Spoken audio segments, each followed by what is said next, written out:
premièrement, c'est un cahier des charges qui est exhaustif, challengé et qui définit ce que j'appelle le juste besoin. On sait que c'est toujours très compliqué de définir le juste besoin.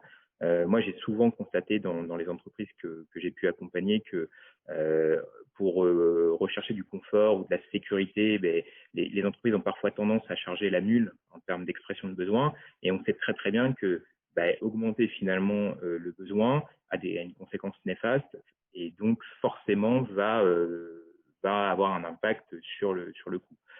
Si je prends un parallèle sur une baguette de pain, quand vous allez à la boulangerie, ça coûte forcément plus cher d'acheter 5 baguettes que d'en acheter une seule. Et là, dans la définition du besoin, c'est un petit peu la même chose. Sur des projets informatiques, j'ai vu par exemple des clients qui achetaient plusieurs environnements, vous savez, les environnements de production, de pré-production, environnements de recettes. Et ça a un coût. Donc voilà. L'idée, c'est toujours d'essayer d'être dans du juste besoin. Quel est le réel besoin dont j'ai besoin et surtout quelles sont les fonctionnalités également dont j'ai besoin. Parfois, encore une fois, pour se sécuriser, on achète beaucoup de fonctionnalités, mais plus on achète de fonctionnalités, plus généralement, effectivement, la note augmente. Donc voilà, ça c'est important.